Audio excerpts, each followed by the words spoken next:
What if I told you that Social Security might be the biggest financial disaster in American history?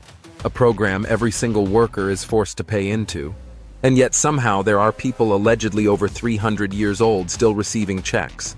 Sounds insane, right? But that's not even the worst part. Because despite every American paying into the system with every paycheck, we're not even sure if the money is really there. Let me ask you this.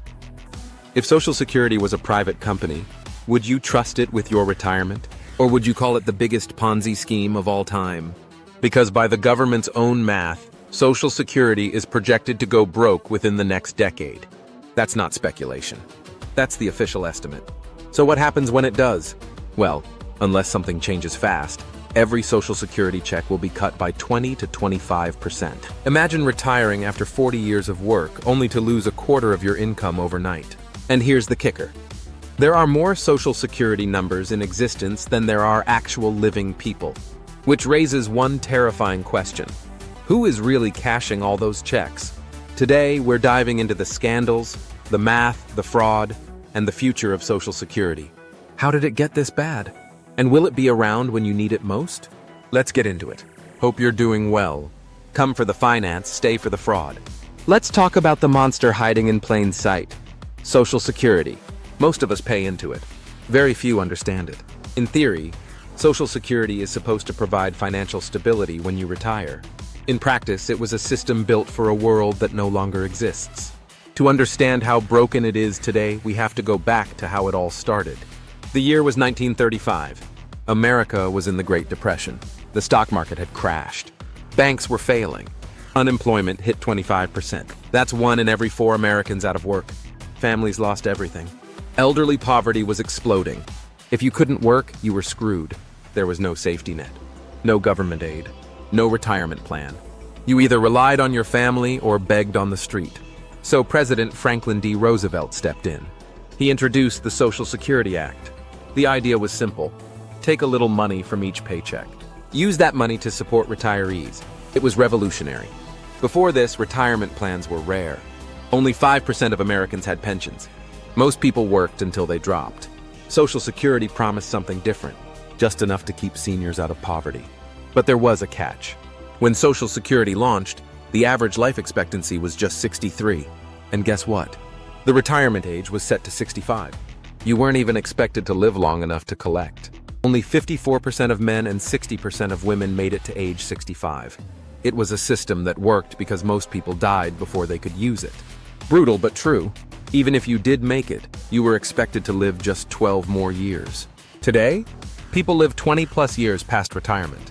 That means benefits are paid out for almost twice as long as originally planned. And that broke the math. Let me introduce you to Ida Mae Fuller. She was the first American to ever receive a Social Security check. She worked just 3 years, paid a total of $24.75 into the system. Her first check was $22.54. She got back nearly everything she paid in her first payment. But here's the crazy part. She lived to be 100 and collected checks for 35 years. In total, she received $20,080. That's over 900 times what she put in. It was a great deal for her, and for millions of retirees who came after her. But again, it broke the math. Because Social Security only works when there are more people paying in than collecting out. When it started, there were 42 workers for every retiree. By 1960, it was down to 5. Today, fewer than 3. And it keeps falling. Now Social Security was supposed to be self-sustaining. You pay in, the government saves and invests that money. But guess what? They didn't do that. Instead, Congress spent it. In 1968, President Lyndon B. Johnson made a decision that changed everything. He rolled Social Security into the general federal budget. Now it was just another piggy bank. Suddenly, surplus funds from Social Security were counted as revenue. It made federal deficits look smaller than they really were. And it let politicians fund wars, infrastructure, welfare, you name it, all using our retirement money. By the late 90s, over 30% of Clinton's balanced budget came from borrowing Social Security surplus. Then came the Bush tax cuts, massive spending on Iraq and Afghanistan, and more borrowing from Social Security to make the numbers work. By the time Bush left office, $1.7 trillion from Social Security had been spent elsewhere. Then came 2008, the housing crash, TARP bailouts, and the federal government went even deeper into debt. Then came 2020, COVID. trillions in stimulus, and more pressure on an already fragile system. So where are we now? According to the government itself, Social Security will run out of money by 2033. When that happens, benefits will be automatically cut by 20 to 25%. There won't be a vote. No debate. It's already baked into the system. And what makes this even worse? The fraud. From 2015 to 2022, $71.8 billion was improperly paid. That's nearly $1 billion per month in mistakes, scams, or flat-out fraud. And it gets weirder. There are reportedly more Social Security numbers in the system than living Americans. Over 450 million numbers have been issued. But only about 165 million active workers exist today. Where did the rest go? Some are old, some are dead, some are duplicates. But many are active, and some are collecting benefits. How do we know?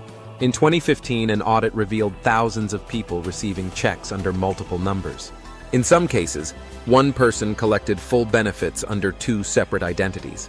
In others, dead people were still receiving checks, and someone was cashing them. Even the government admits that over 6 million Social Security numbers are still active for people supposedly over 112 years old. But there are fewer than 100 of those people alive on Earth. So who's using the rest? And how much is it costing us? Some say this is just a data problem, a glitch in the system. Others think it's something much worse: massive fraud, organized identity theft, government cover-ups. And this is why people are demanding an audit, a full investigation into where the money's really going. Because if there's nothing to hide, why the secrecy? Why not just open the books? This isn't just about mismanagement. It's about trust. If they can't track who's alive, how can we trust them to manage trillions of dollars? Let's take a second to breathe. If you're getting value from this breakdown, do me a favor. Smash that like button and subscribe. It really helps the channel and I appreciate it. Let's get back to it. So what can we do? Well, the government has 3 options. None of them are great. Option 1, raise taxes. More money comes out of your paycheck. Option 2, cut benefits. Less money goes to retirees. Option 3, raise the retirement age. You work longer and collect later. All of these are unpopular. But none of them fix the core problem. The system is outdated. Some propose raising the income cap. Right now, only income up to $160–200 is taxed for Social Security. Everything above that is untouched. Lifting or removing that cap would make the wealthy contribute more. Others propose means-testing benefits. If you're rich in retirement, you get less, or nothing at all. Another option is privatization. Let workers invest part of their Social Security contributions in the stock market. Potentially higher returns. More personal control. But also more risk. What if there's a crash before you retire? Do you want to gamble your future? Some say yes. Others say hell no. But change is coming either way. Because if nothing is done, benefits will be slashed in 2033. Period. Look, Social Security isn't technically a Ponzi scheme. But it started with similar math. Early generations got the best deal. Later ones pay more, get less. It's a system built by people who didn't expect us to live this long or work this hard. And the truth is, it needs a full audit, a top-to-bottom cleanup. We need to find out where the money's going, who's collecting what, and what happened to the trillions that were borrowed. Until then, trust will keep eroding, and the system will keep crumbling. So I'll leave you with this. Should we audit Social Security? Should we treat it the same way we treat Fort Knox? And if you were in charge, what would you do? Raise taxes? Cut benefits? Raise the age? Or is there another way? Let me know in the comments. I read everyone. And if this video helped you see things a little clearer, hit that like button and subscribe so you don't miss what's coming next. Thanks for watching. Take care. See you next time.